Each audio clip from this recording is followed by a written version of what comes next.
Hey everybody, Hi. my name is Brace Harris. And I'm Victoria Fenton. And this is The Unveil podcast. Woo. All right, welcome back everybody. This is episode 7. I hope so. Yes, I think so. Excellent. Yes. Can count. Right. He can be taught. Just about ish. Yes, episode 7. And we have now actually launched our podcast. So clearly we've recorded a load of episodes up front, as listeners will know, given that they've now probably, at the time of recording, we have 4 episodes out.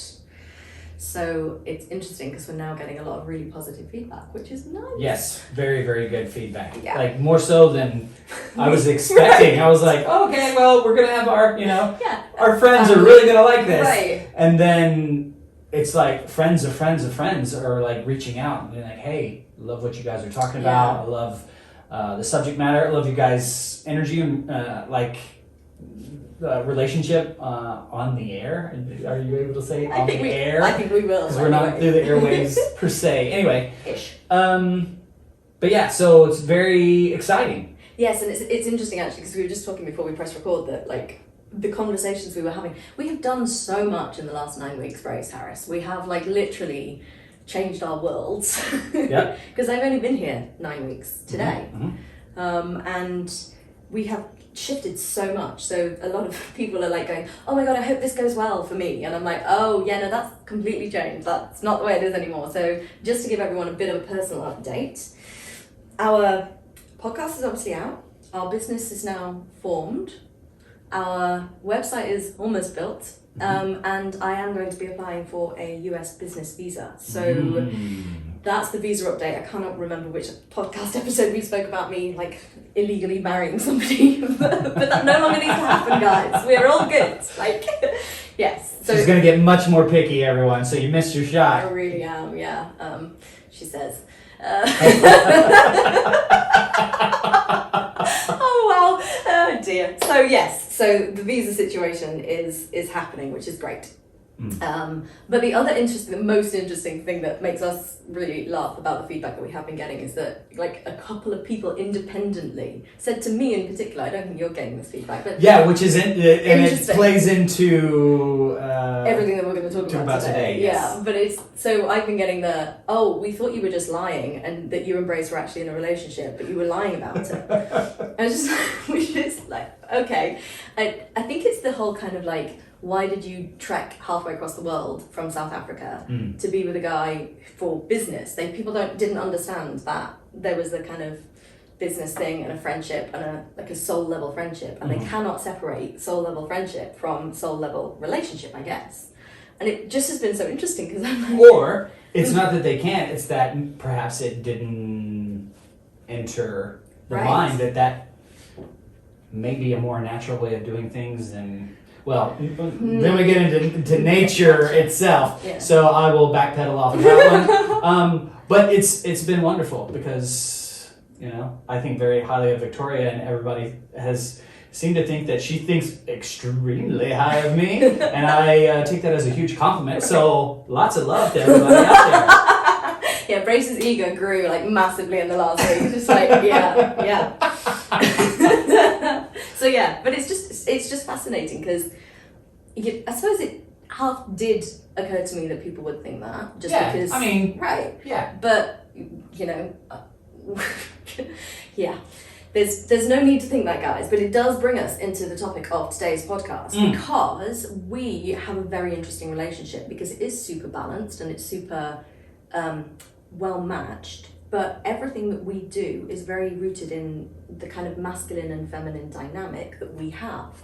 And it's an interesting one, and I thought we could do a podcast exploring masculine and feminine dynamics because for some of our listeners this will be like, oh yeah, I know all of this. This is kind of like archetypal stuff that they get because that will be the coach models and coach people in the world. But there will be loads of our listeners who will be like, what? Is there a thing called masculine and feminine? What is masculine and feminine dynamics? Why does it matter? And it is an interesting topic about which it can be very simple, but there's actually quite a lot to say, particularly given the way the world is and the way society is. So I thought it would be an interesting topic of conversation now that the world is very clear that you and I are not in a relationship. Well, great. And I think, what is masculine and feminine dynamics? Right, and so to answer that question, it requires kind of recognizing that we're not talking about gender, we're not talking about sexual preference or orientation, we're not talking about anything to do with a man specifically or a woman specifically or any of the non-binary fluid gender type things. We're not talking about men and women, we're talking about masculine and feminine.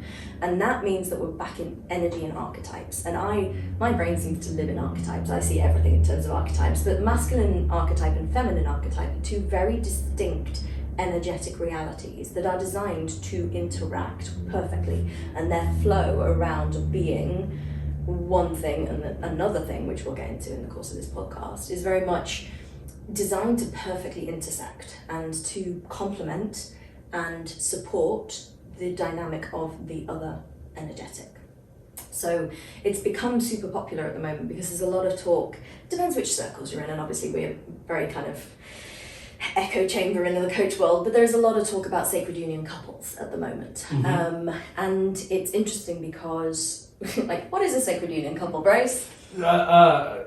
Exactly. And I don't know that anybody who's in a sacred union couple knows that there's a universal definition. They've just got a lot of individual definitions. Got it. Well, I can give you my definition, and please feel free to adjust where necessary. Nuance. Yes, ma'am. Thank you. My nuance.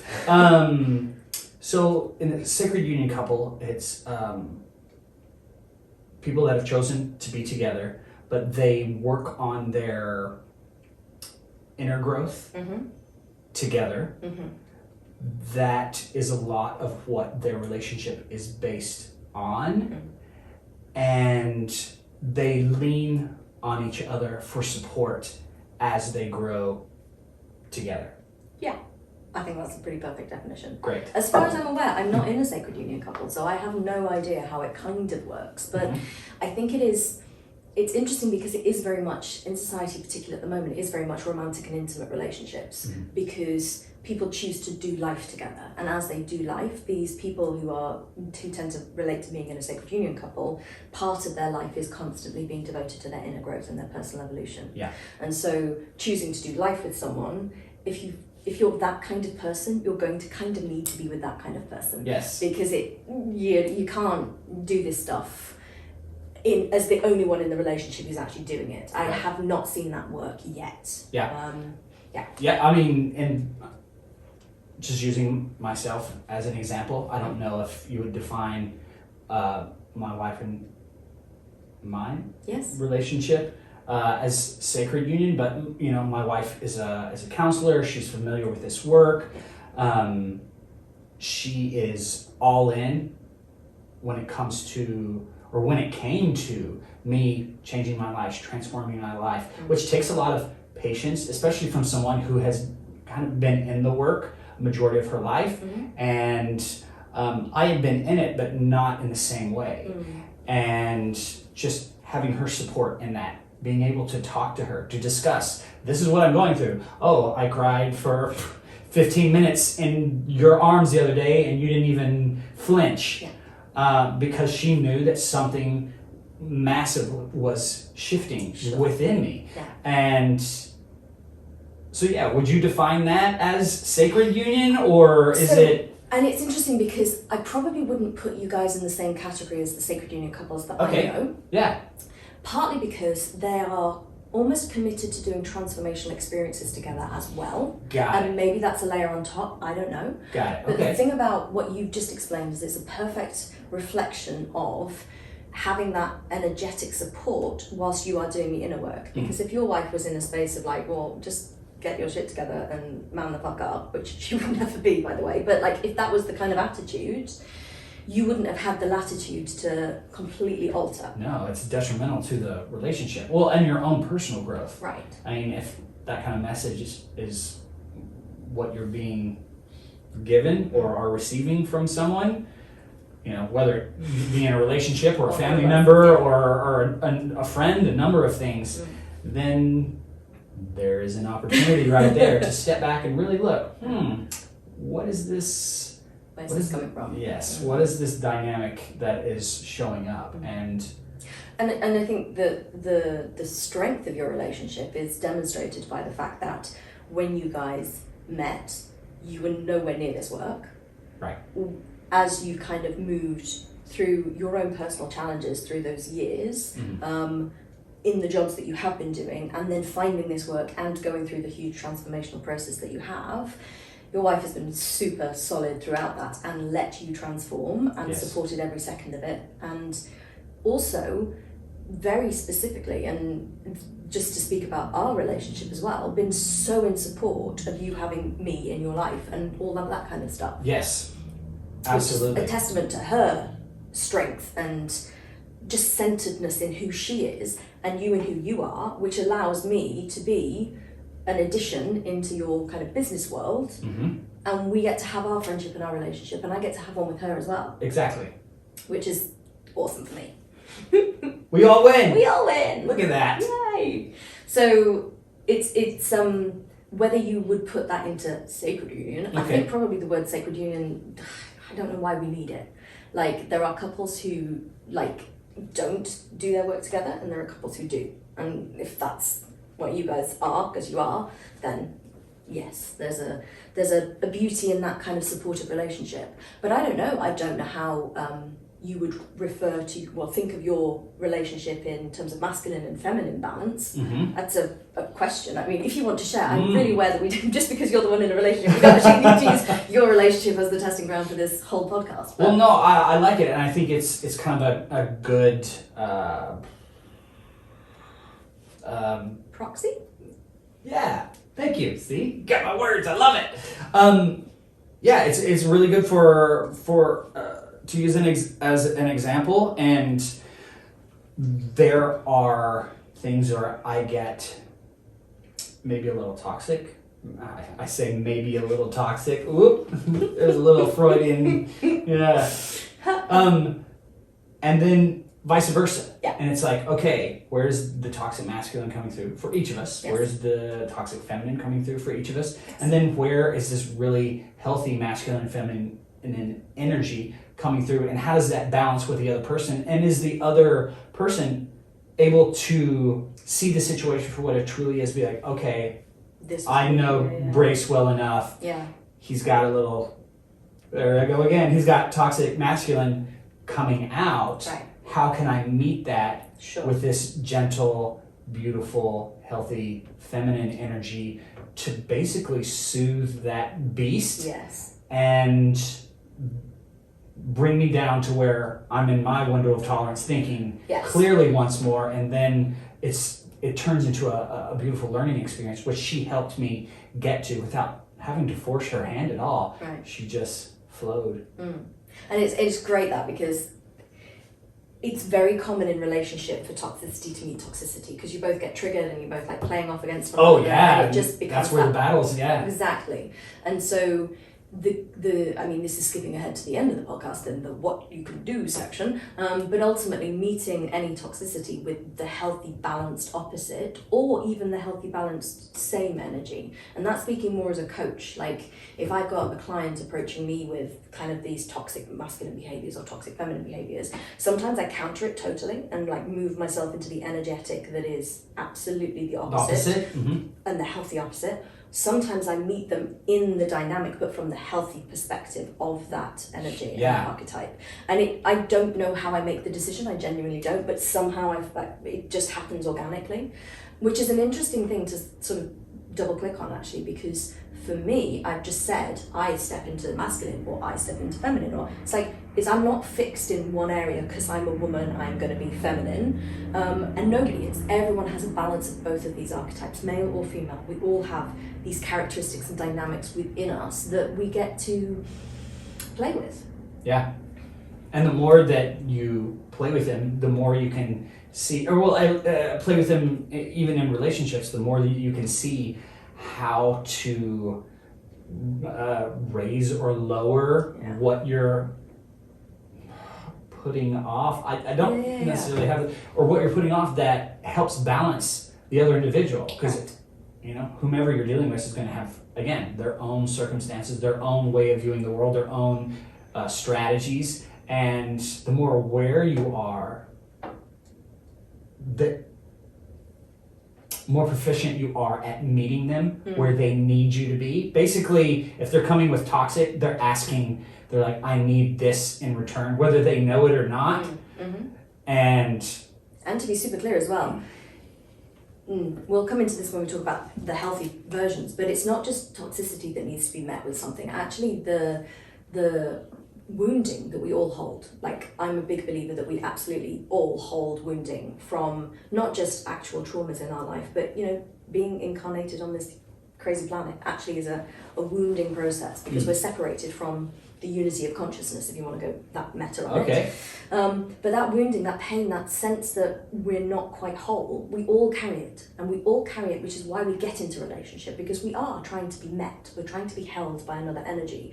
And sometimes we all experience a trigger of that wounding, and it's just painful. And in that vulnerability and pain, we need to be met with the healthy alternative energy. So in that vulnerability of femininity, say for example, when there is wounding, there are tears, there is deep emotion, the masculine is there to protect and support and hold and really be nurturing from a healthy perspective. So it's not just toxicity that you balance with the energy, it's also just healthy normal expressions, which is a funny thing to have experienced in my life. I've experienced a lot of toxic masculinity, a lot of women have, and I've experienced, in particular in recent months, really healthy masculine and really that supportive masculine where I don't have to do everything and be everything. And that's a really interesting thing, which we'll come into in a minute. But we're talking very high level and theoretical. We need to sort of break down what is healthy and unhealthy, masculine, feminine. What does, and I prefer to use unhealthy actually rather than toxic. Toxic?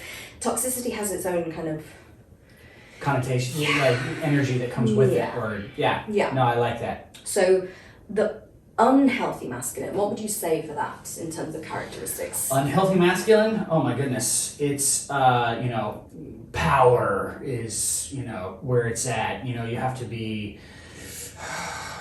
to dominate. Yes. Being like this lone wolf, I don't need anyone thing, I can do it all by myself. Aggressive for aggression's sake. Yeah. And if you listen to our podcast on anger, you will hear where some of that came out, because not that we were angry, just to clarify, we talked about aggression and anger and well-placed anger. And I also feel like there's, so just to back up 1 second, all of the characteristics that we talk about in unhealthy actually are just extremes of exactly what's healthy. So aggression, when it's used to protect, particularly protect the female, is absolutely healthy masculine. Yeah. But aggression, just to be aggressive, not really, it's not really that healthy. To throw your weight around. To have that ego boost, to feel like the man. Yeah, walk around with a chip on your shoulder, like, I dare you. I dare you to knock this piece of wood off. Yeah. It's like, woo. Yeah. You need a hug, son. You don't need a fight. You need a hug. Yeah. And all of the competitiveness, like we're actually dropping it in the way you're kind of acting, modelling it. Fine arts degrees and all that. But it is that, it's a brusque energy that actually is doing it out of weakness and fear much more than out of solid and safety. Yes, out of weakness and fear instead of solace and safety. Yeah. That, I think, in a nutshell, is exactly what masculine energy can be, whether it's unhealthy or healthy. Right. And so as healthy masculine, it is a lot of the things that we do think of as masculine, but it's also a lot of the things that we have spent trying to brush out of society. So masculine energy is quite predatory, it's quite domineering, it's quite confident. It is very much that sense of pursuit. It's a very driving energy, but it's not driving for drive's sake. It's driving just to be here and present and alive. It's very, forceful as an energy. It is the creative. Committed. It's the creative impulse, and it's not creativity, soft, flowy, because that's much more feminine, which we'll get onto. But it's the creative impulse. It's the power behind it. And the thing about masculine is it has to give. If you think about it, and we are right back at sex here. It's like it has to give. It is the man who gives and the woman who receives. That's just how dynamics work. And women are such receivers. And it's so funny because women tend to be the givers in society. But actually, we really want, as women, to receive. The femininity is all about being given to. And it's really funny, actually, because, and I didn't say this to you, but I will. Sorry, Grace's wife, we are kind of like talking about you a lot, but I'm going to go back to No, that. it's great. Because we're going out for dinner tomorrow night and we've just been exchanging texts to work out where we're going to go and what time, and we are both very similar in like, we're both, whatever suits you, it's all fine, you choose whatever, and we've like literally just spent a long time texting back because we're so accommodating to this kind of energy. So it's just funny because we give, and like it's a very interesting dynamic for women to get into their healthy place of receiving. And you know how much difficulty I have receiving. Yes. And also, like your wife does too. Like I try and give to her. Yes. Oh my goodness. Like, She does, babe. I love you. We love you, but like receive. Damn you. But she, you know what's great about her? She would be the first to admit. Admit it, right? Yeah, because I'll like, go to her and I'm like, let me love you. And she's like, I know, I'm sorry. And I'm like, I don't need you to apologize, just let me love you. Right. And this is back to unhealthy feminine. And again, that unhealthy feminine arises out of fear. It's like we feel like we don't have support in society. It's a very strange thing. Yeah. There's a lot of, and just to go to the extreme, there is a lot of toxic masculinity as well as just the unhealthy masculinity. Mm-hmm. And it is, depending on where you live and where you grow up, it is common for women to feel frightened and unable to walk home alone at night, or, always having to watch their back, always feeling like they're under threat from the masculine energy, because that's not healthy masculine that we feel under threat from. It's the toxic masculine. It's the, men who'll try and like check out women or touch up women because they're feeling like they need to do so to be the big man. And it's like, we've grown up with that, we live with that, and it's a very interesting dynamic that then happens. Not that I want to put all the blame on men, but it is that dynamic that happens. It's like,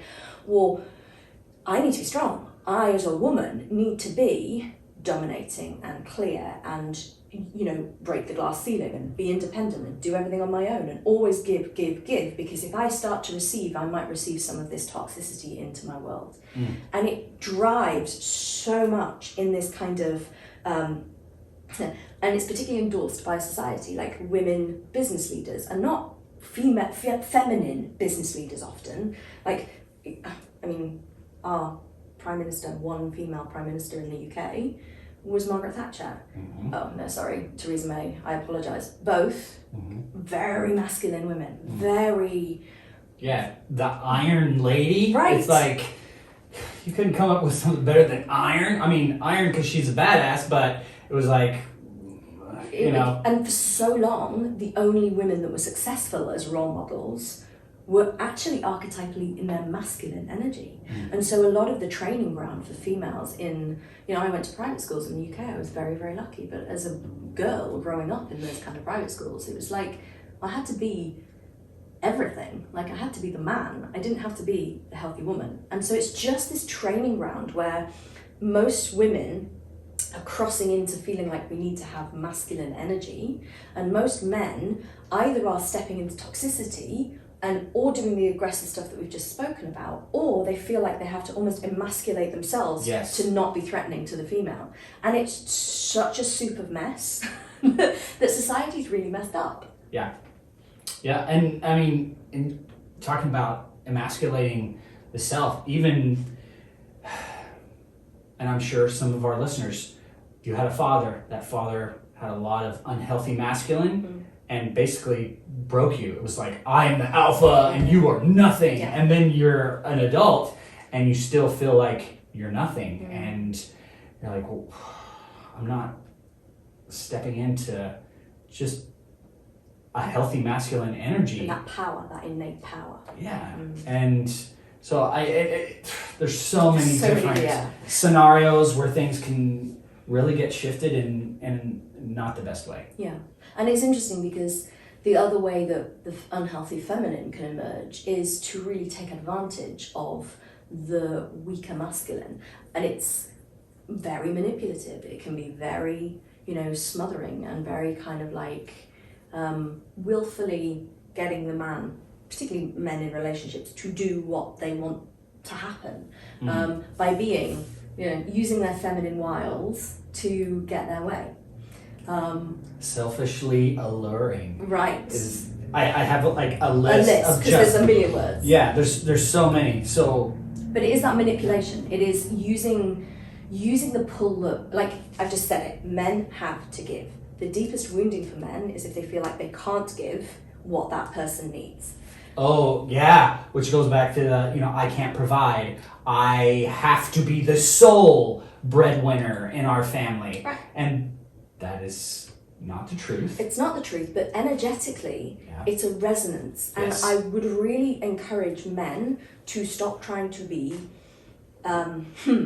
women and actually stop thinking, oh, it's not right that I have to be the sole breadwinner. Because like somewhere inside your innate primitive DNA, we had a conversation about money yesterday, and you were like, I'm not gonna let that happen. And I was like, yeah, could you not? You're absolutely not, because you're a man, and that innate male energy of like providing, giving, being the one who is the support, the strength, the pillar, is so much a part of who masculine people have to be. And it's doing that from a place of love and softness. Yes. It's not from a place of I have to prove prove to myself that I can be this thing. Yeah. It's like it only comes from the best parts of you. Yeah.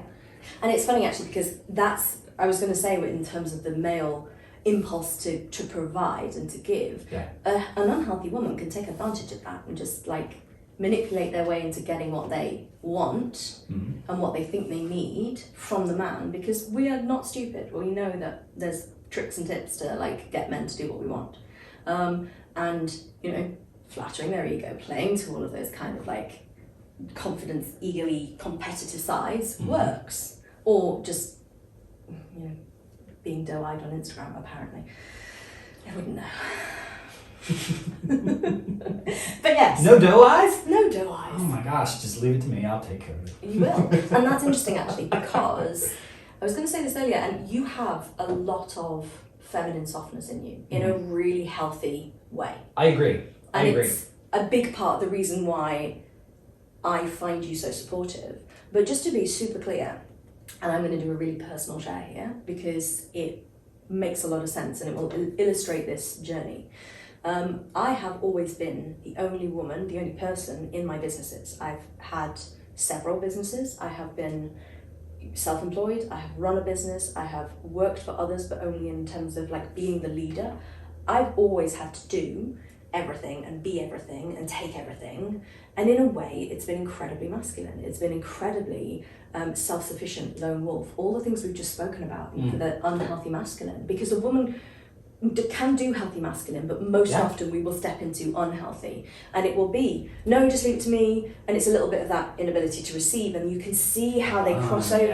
And that inability to receive means you cross into kind of a mercenary attitude of like, it's just me, it's fine, it's all on my shoulders. And it becomes this drive that is workaholism. Yes, I'll sign up to that club, that's definitely me.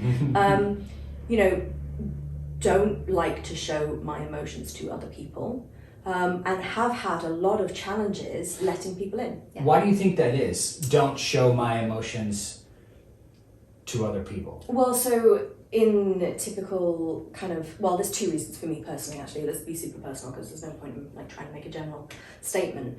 For me, I've had a lot of the medical kind of gaslighting situation, where any sign of weakness, any sign of over-emotionality, particularly in a moment where vulnerability was being assessed, I actually suffered massive consequences for. All of which I do go into in detail in my memoir, because there's a lot of my story that I have left out of the public domain thus far. But so for me, demonstrating weakness literally had life-changing consequences Can that never were do it terrifying. again. And so there's that side of it. The other side of it is that I am not, just speaking human design wise, I'm not an emotional person by nature, but I pick up a lot of emotions of other people. And so when I step into a world of emotion, I can find it very overwhelming if I truly let go into that, because I feel very deeply a lot of things. And so for me, knowing my own emotional landscape has been tricky. So knowing that I'm allowed to cry, even if it's releasing somebody else's tears, for example, is difficult. And you know that. We've been in like a coaching relationship together for however many months now, 8 months, and I don't cry very quickly, do I? Back me up, Bryce. No, not at all. Right. No, you really don't. Yeah. It literally it has to get to almost a breaking point before it's released. But when you do give over, that's when I have observed that you make the biggest leaps forward. Is when it's like, okay, I have to stop with this strategy that's not working, or definitely not serving. Yeah. And all of a sudden you're like, wow, I'm so actually glad that happened. And it's been huge and transformational for your life. Yes. And I love watching that and being part of it. It's great. And that brings us on to the best part of this, which takes us back to why we spoke about like our friendship in the beginning and why this, you sure you guys aren't in a relationship led to this podcast today, because that sacred union essence, that kind of balance of masculine and feminine isn't, and I don't believe should be, just for intimate and romantic relationships. No, definitely not. The only way our business thrives is by, let's just be super honest, it is my business and you are in my business technically, if we're looking at percentages and all that kind of stuff. But I'm the female energy and I am the CEO and the kind of science lead and the performance medicine lead, but I get to be the female in our dynamic because you have so much capacity to hold and support and defend. And it's funny, I remember in one of our early conversations and I kind of commented about some kind of threatening male energy and you just went into like Hulk mode immediately. Like it was like, who is he, where is he, and how can I get, how many kneecaps am I permitted to remove? Which is lovely for me because having that protector as a friend and a business partner, it just allows me to not need to be so wary in my life and so self-protecting in every room that I go into. And, I've got a lot of history, personal traumas and all that kind of stuff which make that happen, but also just this kind of being the female, I'm always in every room on my own. And it's like, I don't have to be in every room on my own anymore. And the person that I get to be in those rooms with me is somebody who absolutely is the masculine energy in our relationship, who has my back, who will defend me absolutely till the cows come home. Is that an American phrase or is that just a British? Till the cows come home. Great. Yep. Right. And you will take me when I'm vulnerable and stop me from just driving over it. And you do that to the extent of like 2 days ago. I was like, I hate that you know me so well. Because like it's a capacity that you have to be that supporting energy. For me particularly, and we've spoken about it a lot, like I'm difficult to support. Like I'm impossible. And I'm actually noticing during this podcast that you definitely have like a type of like women who you'll put up with in your world, and it's like the ones that are impossible to give to, really challenging to support. It's like you're glutton for punishment. I'm glutton for punishment. No, it's beautiful. And actually what I see, or I don't know, it's like almost like we're having like a coming to. What I see in those is I see someone who hasn't never truly had that. That's the way I tend to be naturally. And so for me, I don't necessarily have to do anything other than be there for somebody that I see so much in. It's like, wow, what a gift to be able to give to someone else and just watch them flourish in that type of holding. And it's interesting, earlier we were talking about the CEO, and it is your company, and I get to be a part of it, which is great. I don't have to be the leader just because I'm the male. It's like I enjoy following. I enjoy learning because I know that it makes me stronger in who I am. So you stepping up into that with all this healthy masculine and feminine gives me an opportunity to not have to push. I hope I'm explaining this properly, but not have to push myself into an unnatural masculine state where I feel like I need to be doing, I feel like it goes back to that thing. I need to be doing more. I need to be providing. I need to be the leader. I need to be giving, quote unquote, the orders, about what needs to get done. It's like, no, I actually get to sit back and enjoy the ride. I still get to be in my masculine, but I also get to follow at the same time. And it makes everything so much better and easier and way more enjoyable. There's no pressure. No pressure at all. Like it's actually really fun for me. Absolutely. Yeah. Well, and it's fun for us both because, I get to receive your support and your presence and your ability to hold my humanness, so I have a place to fall apart. And it is relevant for women to know that we do hold the emotions. I know I said before that I don't have innate emotions, but I do hold emotionality. And for me to have a place to not need to be, particularly in healthcare and coaching, like you tend to have your shit together to hold everyone else's shit. Like it's just the gig. So to have a place where, I can fall apart and be met and supported is super important. So I mentioned earlier, I've built businesses, I can build businesses, I've done business, I've had a very successful clinic, I will have a very successful coaching company, even if I didn't work with you. And so a lot of people have said to me, and you know this, and this is really rude, people, by the way, if you've said this to me, note that I noted how rude this was. But they've said, do you really need brace? And it's like, I fucking need brace, absolutely. But we had the reframe the other day because I choose to have you in my business because having your energy as part of it.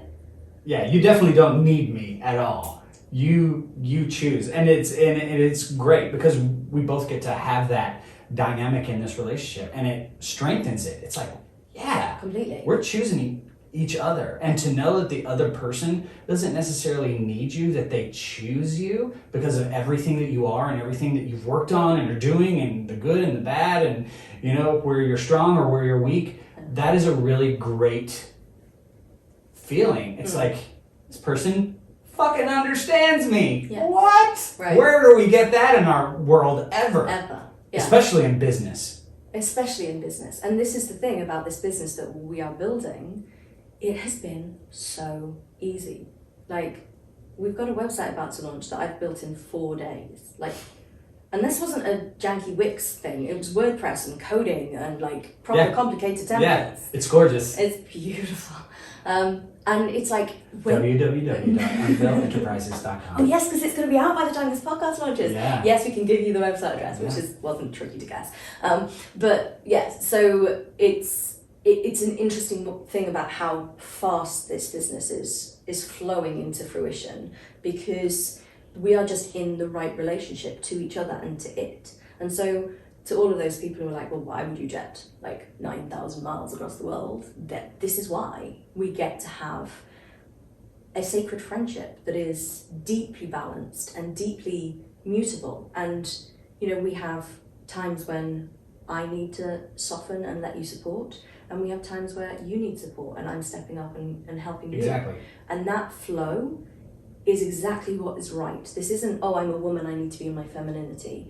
And I struggled with that a lot, like, because you see femininity on social media and it's like flowy dresses and half naked photos and long hair, and I don't have any of that. And it's like, does that mean I'm super in my masculine? And I used to think that for a long time. But actually there's a realization that I'm coming to when being in relationship with you, which is very much, sure, I have times when I'm too stoic in my nature, but actually I get to receive, I get to be supported, and that feels so much healthier, so much more nourishing, and so much safer. And as we were saying yesterday when we were talking about clients and coaching, safety is the goal, because if you are nervous system safe, you can judge, regulate, assess, respond, everything.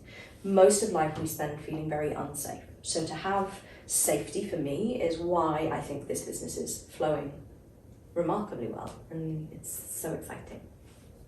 I love it. I love it. I'm having a blast. Like building everything, talking with everyone, just seeing what people want, what people need. Where are the holes in the industry that we can fill? I mean, with our natural ability. I mean, in episode 2, we gave you kind of a breakdown of the premiere. It's like, okay, we get to take your functional medicine background and apply that in not a whole new way, but in a new way to only enhance someone's experience with coaching in their life. Yeah.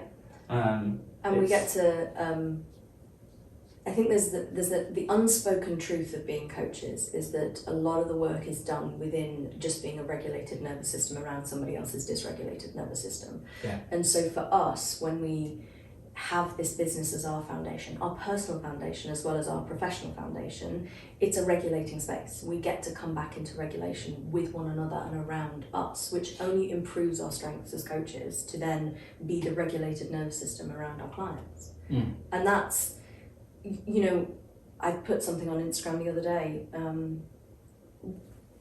in terms of because I was going through something and we didn't work that afternoon. You stopped and you supported me to go through what I was going through. And it really is, founders who work on themselves as much as we work on the business or on our clients. And that, for me, everything about the way I move through this world is I can't expect anyone to be anything other than what I am. And that means that if I hope for my clients to be super regulated and centered and progressive and whatever I want for them, I have to be all of that too. And if I want for people to work on themselves, kind of have to sign up for that myself. Which, as you've witnessed, is not a problem because I just do that all the flipping time. But there's a privilege that I get to have your support to do that now, which is lovely. And it's my pleasure and my honor. And I received the same from you as well. So, yep, the best of all the worlds. And, so we've been super personal in this episode, but I hope you kind of have got the sense of the energetics underneath this masculine and feminine stuff. And why is it important? Because truth has a resonant frequency. Yeah. So if you are adopting a characteristic or being in an identity or an archetype that isn't innately emanating from your soul and from your essence, you're automatically in mistruth. And actually that creates a frequency as well. And so for me, I'm very interested in authenticity and integrity at all times. And that doesn't just mean with my word or my deeds, it means with my energy. And so if I'm showing up super masculine and trying to do all the things, it's a part of the reason why previous businesses that I've run have been successful, but not fulfilling, because I've been lying, I've been lying with my energy. Yeah, and I love that. It's, what do you guys want? Do you want success, and whether it's business, relationships, whatever, or do you want to be fulfilled in those? And that is a very, very big difference. And it's a huge part of our ethos at Unveil. It's very much, it's not about how long you can live, how much money's in the bank, how, even the biohacking community, which is like, we're going to live to 180 and be super healthy. And I'm having to be very careful with the performance medicine that we're leveraging into this business for the premier options, because it's very sexy and it's very kind of, we can be biohacky and just all of that. But let's make it functional for what the end goal is for the client. And so these goals, I see that long life, money in the bank, relationship that you're happy with as byproducts. Yes. They're all secondaries to living from your essence, living your true life purpose, and feeling so in love with your life that you can't help but be prosperous in every single area, financially, relationships, friendships, community, just the way the universe works for you and drops things in your lap. All of this is under the umbrella of prosperity. And so having that authentic expression of self actually gets all the things that you might choose as your external goals. Yeah. Well, let me ask you a question. Say somebody's like, okay, I've got a lot of unhealthy masculine, whether it be male, female, however. What would your advice be for someone who's like, I want to shift that within myself, but I don't know exactly what to do. I see how it's affecting my life in the wrong way. I see that it is a pattern that has shown up again and again, and it's not doing me any favors. What do I do? Okay, so there's several things here. One, and I'm going to keep it as general as possible, but one, it can be useful to understand why you feel the need to do that in the first place, because there's always a driver behind the stepping into it. Yep.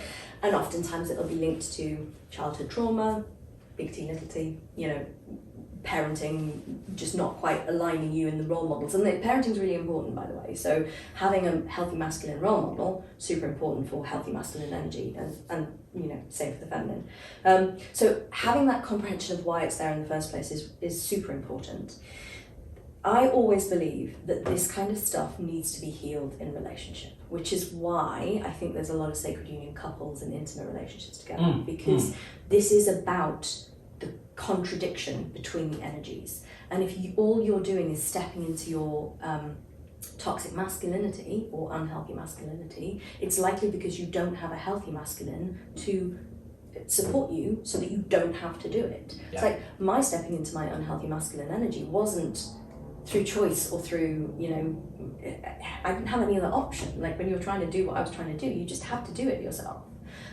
So actually recognizing it is the first step, and choosing to surround yourself with healthy characteristics of the opposite energy, or the energy that you're trying to emulate, or the opposite energy to the one you're trying to get back to. So if you're a man with unhealthy masculine, you need to surround yourself with both healthy masculine role models and healthy feminine to allow you to give. Because the biggest problem with unhealthy masculine is they're trying to give all the time and all this energy, and if there's only toxic or unhealthy feminine around, they're not receiving, so it just becomes this completely toxic soup of not right relationship. Yeah. And so surrounding yourself with and it is the kind of thing where you do have to seek this out. You're not going to find it on the street corner. You have to actually recognize that thing within yourself and choose to surround yourself with difference. And let's be super honest, it's really easy to surround yourself with different energies these days. That is why social media exists. You can instantly choose to shift your dynamic, your echo chamber that you listen to other role models, to other things. There's a lot of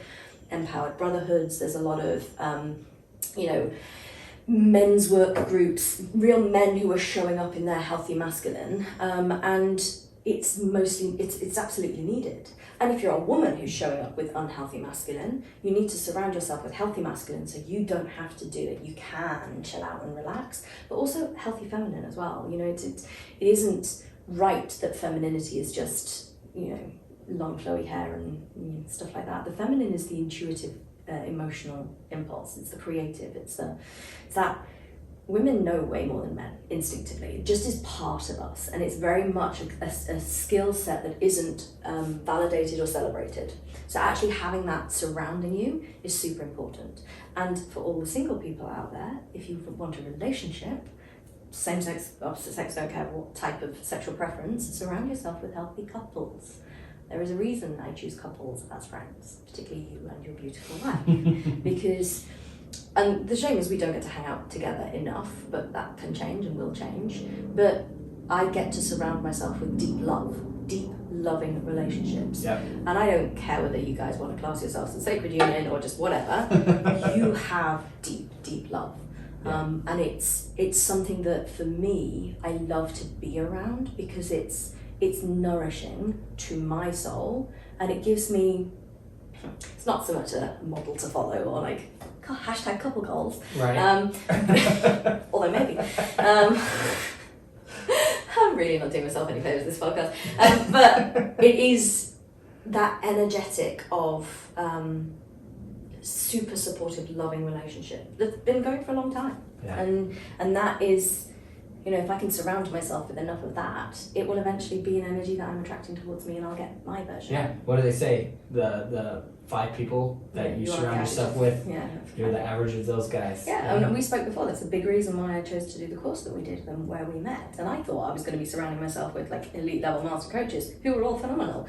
But for me, it was the students, the fellow students, that really changed my life during that. And just to be super clear, I went through some really heavy stuff during that course, and the universe works in beautiful ways. During the time that I was going through really heavy stuff around masculinity and femininity, I was in a small trio group with 2 other men. Yes. Zach Carlson and Voy, I love you dearly. Yes. Yes, gentlemen. Just very nice. Beautiful men who held me and championed me and really made it clear that I didn't need to get through it by masculining up.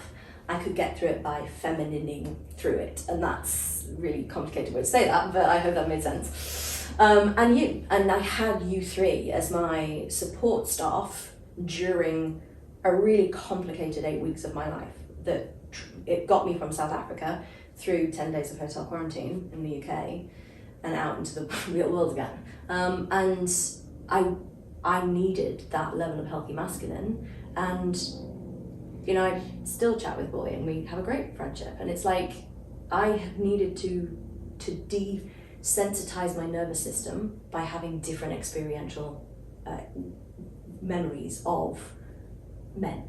Yeah. And that's sometimes the only way to do it. And I do say this a lot to my coaching clients. It's like sometimes it's deep, like Satori moments of spiritual awakening. Sometimes it's, you find the thing in the past and it just unlocks all the doorways down the chain of the future.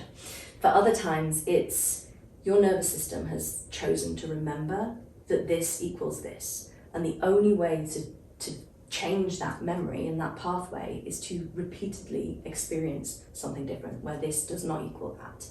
And that takes more time, but it's beautiful. And a lot of I remember during the beginning of our relationship, I was like kept giving you outs. You're like, I don't want the outs, I'm in.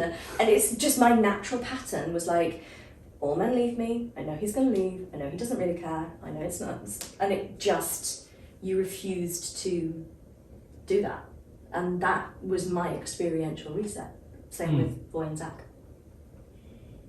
That's pretty amazing. Thank you for saying that. Beautiful.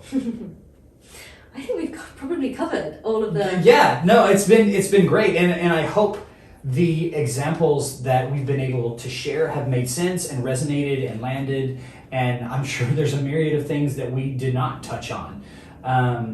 And we're going to continue to put out these episodes, and we will come back to certain topics as we grow and learn and have more experiences. And if you have anything that you would like us to cover, if you want us to talk about anything, email us. We have an email for this podcast. It's podcast@unveilenterprises.com. You can email us suggestions for topics, email us deep questions. At some point in the future, I really want to get people on to coach live, and if you're interested, let us know. I don't know the technicalities of all of that yet, by the way, so it's not an immediate thing, but if you're interested in having a brief live coaching session with the both of us, we can definitely do that as one of our a regular podcast opportunity. And if you're somebody who's in this world and thinks you could have something to offer and want to be on the podcast, we are taking interviews as well. So a whole smorgasbord of stuff. I love it. Yeah, the more we dip our toes in all the different pools, the more we get to experience our toes do. Yes, our toes are very happy. Yes. So yes, and obviously do all the things that you do with podcasts, like, subscribe, share. If you think that a friend of yours could benefit from just having our dulcet tones in their ears for a little bit, just send it over, and see who you can influence by sharing us with your network. Because we're very aware that the ripple effect of what we do is bigger than we realised, as we found out when we released our podcast. It's been an interesting week for us to realise quite how much we touch people, and that has meant a lot to me, a heck of a lot to me. So yes, very, very much so. So do all the things. Follow us on social media. We are at Unveil Enterprises. Our individual accounts are also in your podcast app of choice. So just click on them and click follow. And then your beautiful website, www.unveil www.unveilenterprises.com. Yes. But for now, I'm Brace Harris. And I am Victoria Fenton. And we are Unveil.